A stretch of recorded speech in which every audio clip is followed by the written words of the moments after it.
दोस्तों, हिंदी भाषा में हम कई बार कुछ कोष्टक का प्रयोग करते हैं और ये असल में एक तरह का विरामित्र लिपि चिह्न होता है और हिंदी व्याकरण में इसका एक विशेष स्थान होता है जिसके बारे में आपको पता होना जरूरी है।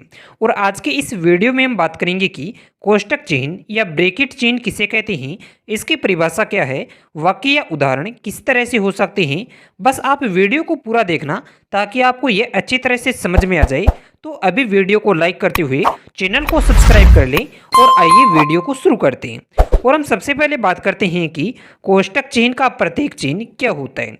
दोस्तों, अगर आप कोष्टक चिन्ह के बारे में जानना शुरू करना चाहते हैं तो आपको सबसे पहले इसके प्रतीक चिन्ह के बारे में ही जानना चाहिए, क्योंकि जब तक आप प्रतीक चिन्ह को नहीं समझते हैं तब तक आप इस चिन्ह को अच्छे से नहीं समझ पाते हैं।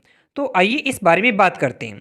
दोस्तों, कोष्टक चिन्ह जो होता है वह असल में एक तरह का चिन्ह होता है और इस चिन्ह का प्रतीक चिन्ह कुछ इस तरह से है जो कि आपको स्क्रीन पे दिखाई दे रहा है। आपको बता देते हैं कि यह एक तरह के नहीं होते हैं बल्कि यह भी दो प्रकार के होते हैं और दोनों प्रकार के आधार पर इसका प्रतीक चिन्ह कुछ अलग तरह का हो जाता है। इस कारण से आपको पहले इसके प्रकार के बारे में पता होना चाहिए और उसी के माध्यम से इसके अलग अलग प्रतीक चिन्ह के बारे में जानेंगे। आइए हम बात करते हैं कि कोष्टक चिन्ह कितने प्रकार के होते हैं।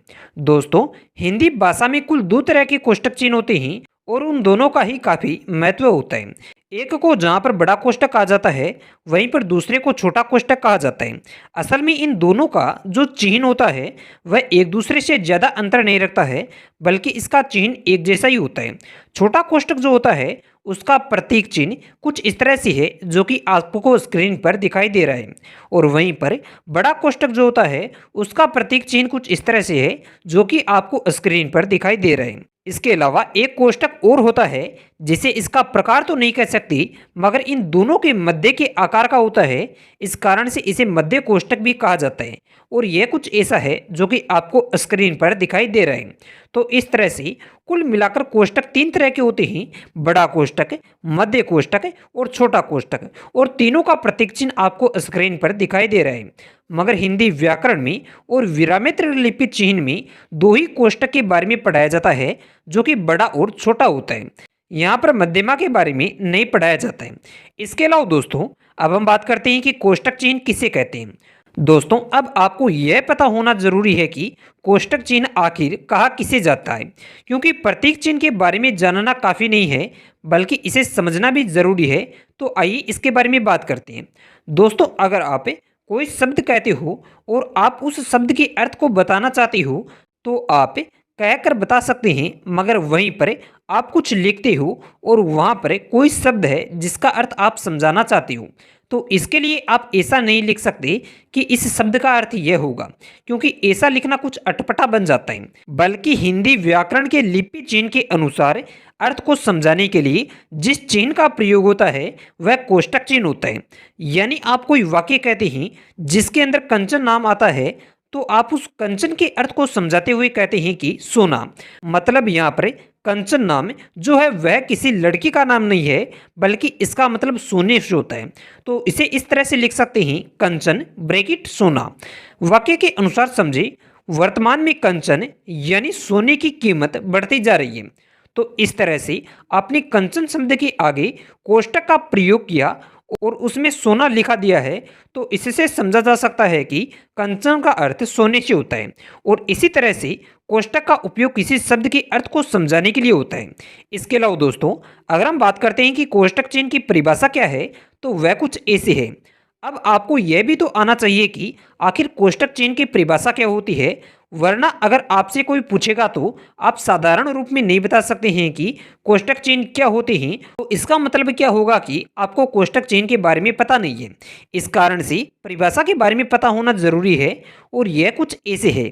वह विरामित्र लिपि चिन्ह जिसका उपयोग किसी शब्द के अर्थ को दर्शाने या स्पष्ट करने के लिए किया जाता है वह कोष्टक चिन्ह होता है। यानी अगर कोई शब्द है और उसका अर्थ स्पष्ट करना है तो उस शब्द के आगे कोष्टक चिन्ह का प्रयोग होता है और उस कोष्टक में उस शब्द को अर्थ को लिख देते हैं। कोष्टक चिन्ह दो तरह के होते हैं, बड़े कोष्टक और उसका उपयोग छोटे कोष्टक को ढकने के लिए होता है। इसके अलावा नाटक में भी इसका उपयोग होता है। दरअसल जब लेखक निर्देशकों को कुछ संकेत देता है तो इसे भी बड़े कोष्ठक के अंदर लिखते हैं। इसके अलावा दोस्तों, अगर हम बात करते हैं कि कोष्ठक चिन्ह के उदाहरण या वाक्य किस तरह से हो सकते हैं, तो वह कुछ ऐसे हैं। यहाँ पर हम कई तरह के आपको वाक्य बता रहे हैं और इन्हें जरा ध्यान से सुनिए। तुम्हारे पास काफी कंचन यानी सोना है। मनुष्य इस मायावी संसार में आनंद यानी खुशी प्राप्त करने की सोचता है। यह आध्यात्मिक दुनिया इस शरीर तक ही सीमित नहीं है, बल्कि यह चेतना से भी परे होती है। स्कूल में टीचर यानी अध्यापक ही बच्चों के माता पिता होते हैं। इस तरह से इन सभी कोष्ठक के उदाहरण हैं जो कि आपको इन्हें स्क्रीन पर देखा है।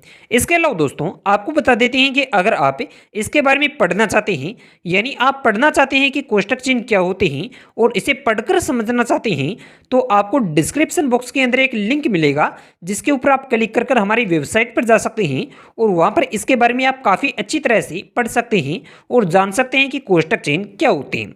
आज के इस वीडियो के अंदर बस इतना ही। अगर आपको कुछ पूछना हो तो कमेंट करें। नई वीडियो को लाइक करते हुए चैनल को सब्सक्राइब करें।